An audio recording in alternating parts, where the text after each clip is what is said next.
que son el ácido anhídrico y el ácido piperídrico. No las únicas, pero las que más se usan. Y de las dos, el ácido anhídrico es el que más se usa.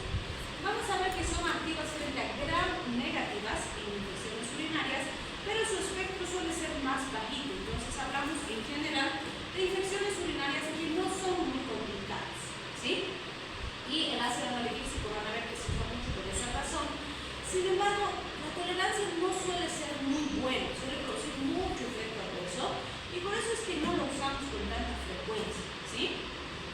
De segunda generación vamos a ver que ya tiene actividad más amplia contra aerobios gram negativos y es más útil frente a gérmenes intracelulares como rickettsias, chlorhydrias, micoplasmas, legionelas e incluso muchas micobacterias. Y esa es una característica bien importante de este grupo, porque eso determina que tengamos que cuidar más a este grupo, porque como habíamos visto en la clase anterior, nos dicen los infectólogos, cuando fracase algún fármaco de nuestro esquema actual de tuberculosis, estas van a ser nuestros salvavidas. Vamos a poder recurrir a una de estas porque tienen buen espectro frente a micobacterias. Pero si no nos cuidamos, cuando necesitemos usarlas, ya no van a servir. Y fíjense quiénes están ahí. Norfloxacina, que la usamos a patadas para cualquier cosa, ¿sí? Ciprofloxacina, que los niveles de resistencia a cipro son altísimos, justamente porque se abusa de estos fármacos, ¿sí? Entonces hay que cuidarlas porque sí tenemos cepas que norfloxacina siempre no nos hacen cosquillas, ¿sí? Y cuando necesitemos recurrir a estas no van a servir. También está la ofloxacina, que bueno, no la han estado usando mucho, pero ya van a empezar a usar más, porque a nor y a cipro tenemos alta resistencia. Tercera generación, fíjense, son activas frente a aerobios gram negativos y muy activos frente a cocos gram positivos. Entonces, este ha ampliado su espectro, incluyendo cepas resistentes de neumococo y estáfilo. Entonces, su espectro es mucho mayor. Por ejemplo, en las neumonías intrahospitalarias, excelente. Pues, ¿sí? Aquí está la levofloxacina.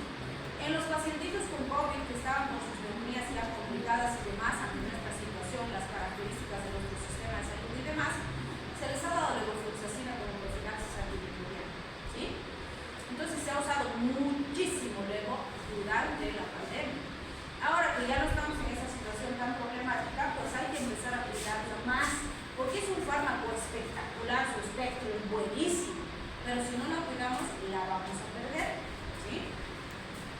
Y las de cuarta generación, fíjense, activas frente a aerobios gram negativos, gram positivos y las únicas eficaces frente a anaerobios. O sea, estas son un avión de antimicrobianos, potentísimas, pero hay que usarlas bien, hay que cuidarlas, reservarlas para los cuadros de alta complejidad que ameriten su aplicación. Pues fíjense aquí, clinafloxacina, gargifloxacina, moxifloxacina. Pero estamos viendo, coleguitas, que en infecciones urinarias leves y moderadas nos están metiendo gargifloxacina. No pues, si seguimos a ese paso las vamos a perder. Y es un muy buen grupo farmacológico, ¿sí? Entonces hay que cuidar nuestras quinolonas, son muy potentes, pero hay que ver cuándo usamos. Fíjense, ¿por qué son tan potentes? Porque inactivan la DNA-girasa de la tocoisomerasa 2 de las bacterias y de la tocoisomerasa 4. Y con eso interfieren en la replicación de material genético y la segregación de cromosomas y la transcripción génica. Vale decir, aunque actúen en los ácidos nucleicos y entre comillas deberían ser bacteriostáticas, son potentísimas bactericidas. ¿Por qué? Porque el daño que producen en el material genético es tan intenso que no solo evita que la célula tenga hijas, sino que daña a la célula madre, ¿sí? Entonces son terriblemente eficaces. Pues fíjense, infecciones urinarias complicadas, excelente alternativa. Orquiepididimitis, prostatitis, que son de difícil penetración, excelentes fármacos.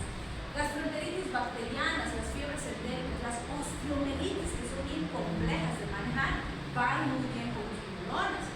Fiebre tifoidea, cuando tenemos alta resistencia, las sulfas no han servido, ¡pum! Quinolonas van a ser eficaces.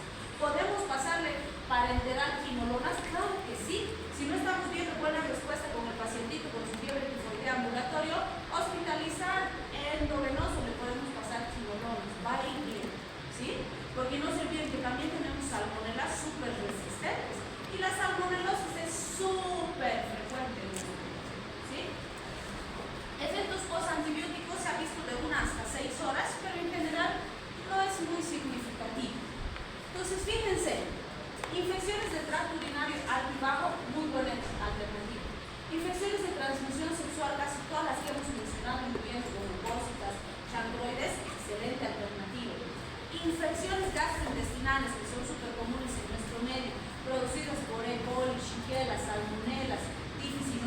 campylobacter, van muy bien, ¿sí?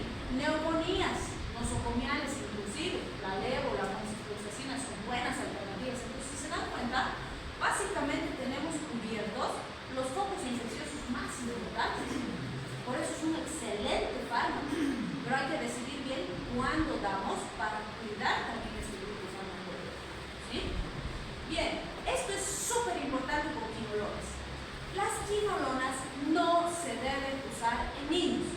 Y me van a decir, pero Doc, si de toditas hay dosis kilopeso. Sí, hay la dosis kilopeso, pero no se recomienda usar en niños, porque vamos a ver que tienen muchos efectos adversos peligrosos.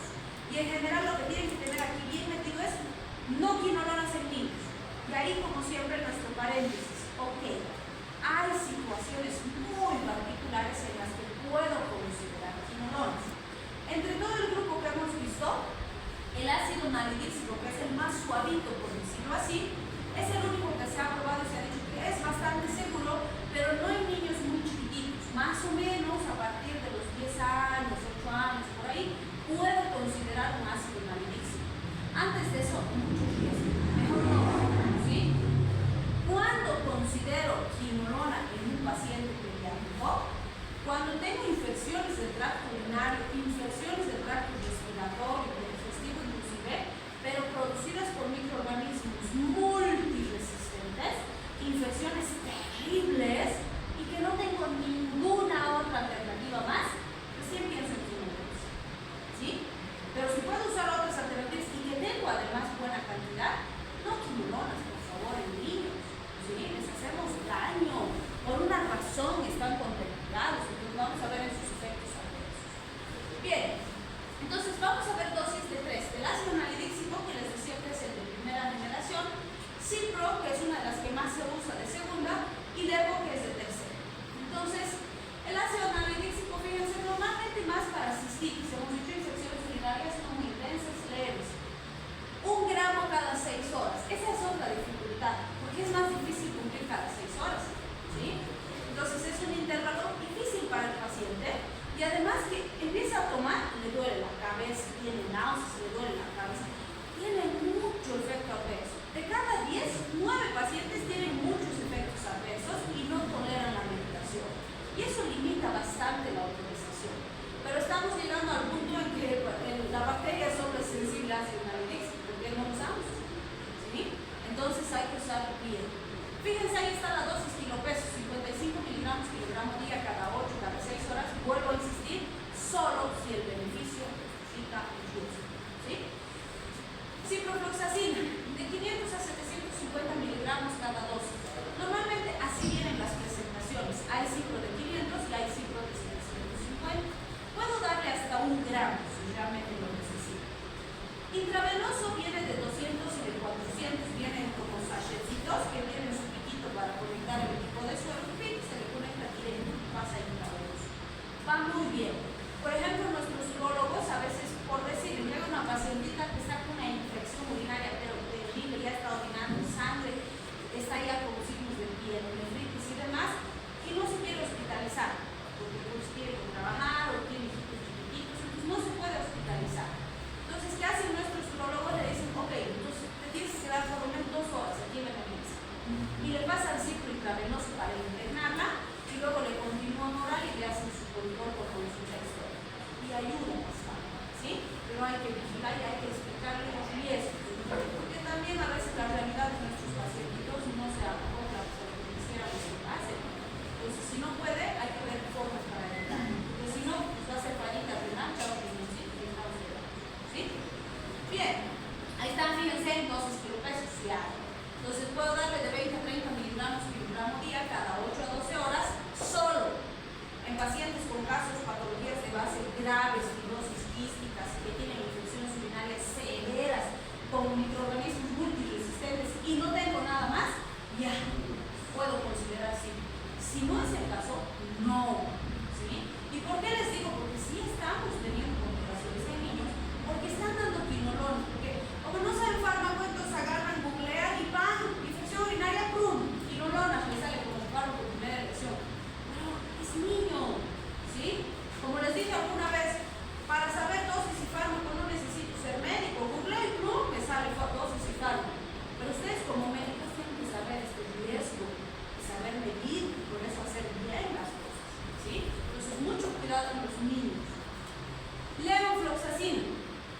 ahora lo intravenosa, 500 miligramos cada 24 horas. Es una belleza para usar, porque además le damos una sola vez al día.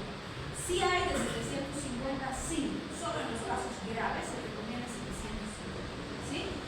En ellos sí tenemos dosis kilo peso, 10 miligramos, kilogramo dosis cada 12 o cada 24. Mismo criterio. Solo si realmente es estrictamente necesario y no tengo una mejor alternativa, solo ahí voy a considerar. ¿Sí? Bien, que aquí vamos a entender por qué. Estos son comunes: náuseas, vómitos, diarreas, cefaleas, vértigo, exantemas.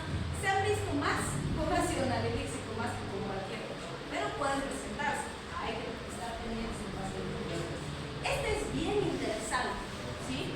Se ha descrito, sobre todo con clorofloxacina, pero en realidad se encasilla todo el grupo de quinolonas con alteraciones hepáticas, o sea, es hepatotóxico el grupo, pero este es el que ha dado polémica estos últimos años: las tendinitis y las lesiones en los tendones. Incluso se les ha asociado riesgo de que se rompan los tendones. ¿Sí? Hay un caso famoso, que no sé al final en qué habrá quedado, de un atleta de alto rendimiento que ha tenido una ruptura del tendón de Aquiles y estaba demandando a su médico por un tratamiento de clorofloxacina. El problema es que el tratamiento que había recibido de su médico tenía más de 5 años. ¿Sí? O sea, difícil hacer la asociación causal. Pero el problema es que en ninguna de las literaturas se dice tiempo. Entonces hay un vacío ahí legal importante, ¿no? Si prueban que sí hay riesgo, no dicen tiempo. O sea, ninguno dice que es corto tiempo, pero ninguno dice que es largo tiempo. Entonces no sabemos. Así que sí se recomienda que si el paciente tiene riesgo de lesiones tendinosas, o es un deportista de alto rendimiento, o es un abuelito que ya tiene sus estructuras debilitadas, mucho cuidado con las quimioterapias. ¿Sí? Bien, pueden haber alteraciones hemáticas, falla renal aguda, que no son comunes, y cuando se asocia con teofilina se han visto convulsiones. Esto es la razón por la que no se debe dar en niños. Nos dicen incluso en menores de 18 años no deberíamos usar quimioterapias. ¿Sí?